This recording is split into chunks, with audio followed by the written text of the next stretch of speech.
Ladies and gentlemen, I'm your host Benjamin Lee, and welcome to another episode of Poland Daily History. Today we are in the Praga district of Warsaw, in front of a statue of one of the great war heroes of the Polish Bolshevik War, Father Ignacy Skorupka. This statue is located right here, as he served this very church, and it was from here that his unit set out to confront the enemy. In early August of 1920, the Soviet Red Army was closing in on Warsaw. They were only a couple hundred kilometers away from linking arms with the Soviet Revolutionary Forces of Germany, Austria, and Hungary. Join us as we explore the Polish Bolshevik War, the Battle of Warsaw, and its impact on all of Europe. So as we know, the Polish Bolshevik War started only a few weeks after the end of the First World War. And I was wondering if you can tell me a little bit about the relationship between Poland and Russia during the First World War. Stosunek Polaków do Rosjan zdeterminowany był stuletnią niewolą. The attitude of Poles to Russians was determined by the 100-year captivity in which Poles had been stuck since the Congress of Vienna. Two national uprisings, very bloody, caused deep oppression. Hence, most Poles, though not all, opted for the Central Powers and, above all, Austria, whereas in the territory of the Kingdom of Poland and the so-called lands taken, Lithuania, Belarus and part of Ukraine, there was a situation of support for Tsarism in exchange for local government, for restoring the autonomy of these lands. Indeed, two Polish legions have emerged on the Russian side, one of which formed the so-called Puławski Legion and fought with Germany in 1915. In this way, Poland quite symbolically became, or at least the Polish nation, because there was no state, part of the Entente, which was the alliance against Germany. On the German side, Józef Piłsudski and his friends organized three legions that fought in three different places: in the Świętokrzyskie Mountains, the center of Poland, in the Eastern Carpathians, in the Hutzul region, and in Volhynia.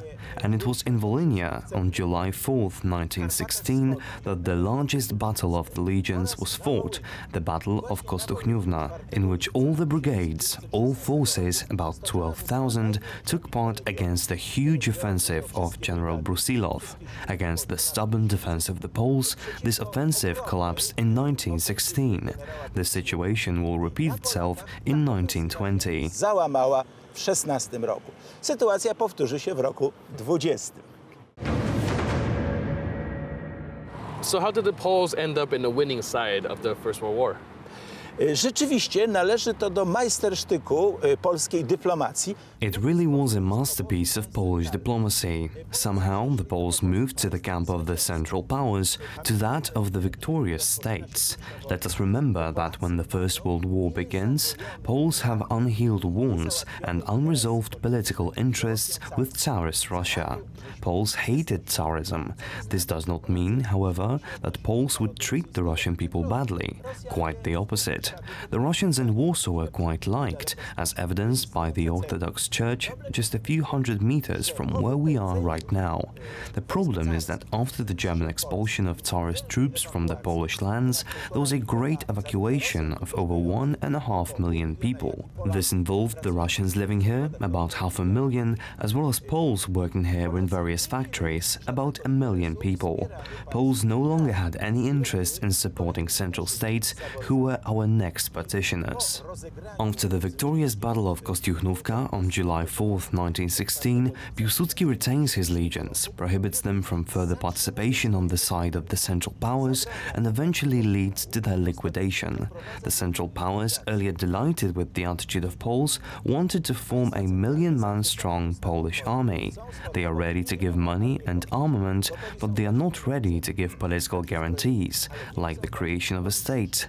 Admittedly, on November 5th, 1916, the German and Austrian emperors, through their two governors, proclaimed the rebirth of the autonomous Kingdom of Poland, that is, in the lands where we are now, but the Poles were not fooled. It was a pseudo-state, completely colonial, where a military group of Austrian troops ruled in the south, for example in Lublin and Radom, and of course in the north Warsaw and Łódź were German.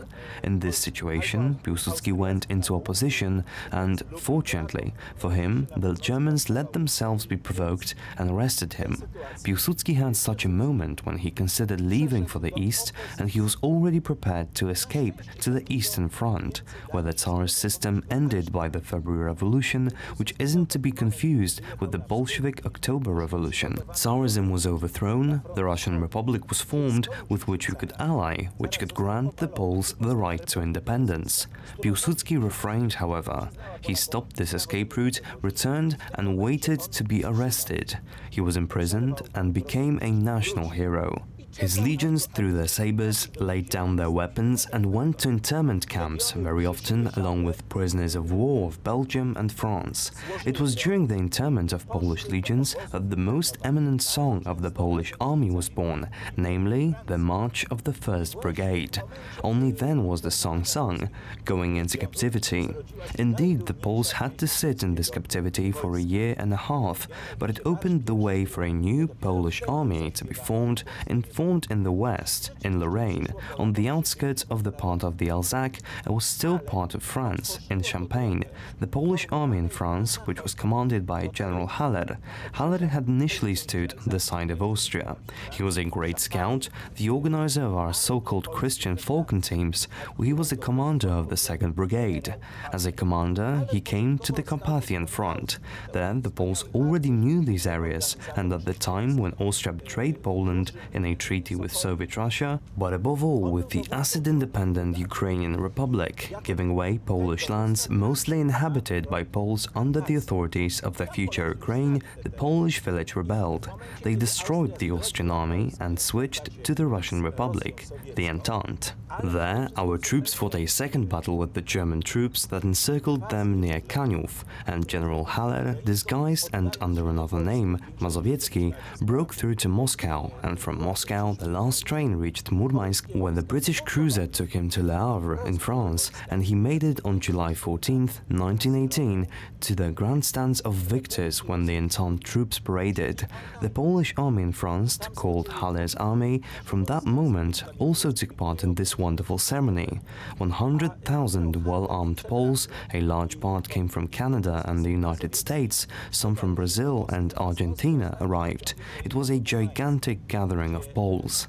They took part in the last moments of defeating the Germans in the most decisive, that is in the Second Battle of the Marne on August 18th, the last Kaiser's Germany, the famous Imperial Battle, was defeated, after which the Germany actually began to retreat.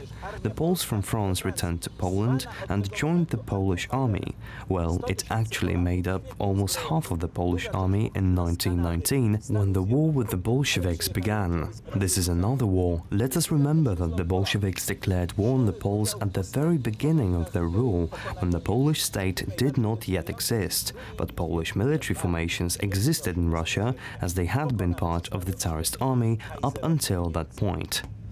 The Belarusian Corps in Belarus, the Polish Corps in Belarus of General Dowbor-Muśnicki, the 2nd Polish Corps in Moldova of General Stankiewicz, and the 3rd Corps in Ukraine of General Henning, and these corps were the germ of the Polish army on the Entente side. The 4th Division was established in Kuban, somewhere at the foot of the Caucasus, the 5th in Siberia, the Siberian Division that almost reached Poland through Vladivostok around the world. The 6th was in Murman, i.e. just below the Polar Circle, and the 7th Legion the Poles formed in Finland. This is the history of Poles on the side of the Entente, and in this situation, Poles found out about the ceasefire by November 11th.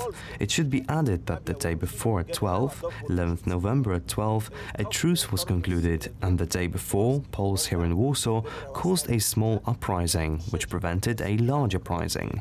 The Germans were largely peacefully disarmed, although 146 people were killed in such a spontaneous shooting. Finally, we welcomed a free Europe in free Warsaw. Ostatecznie w wolnej Warszawie witaliśmy wolną Europę. The Battle of Warsaw was the decisive point of the Polish-Bolshevik War. It saved Europe from an imminent communist invasion and gave Poland a vital 20 years as an independent state before the outbreak of the Second World War. I'm your host, Benjamin Lee. Now see you next time on Poland Daily History.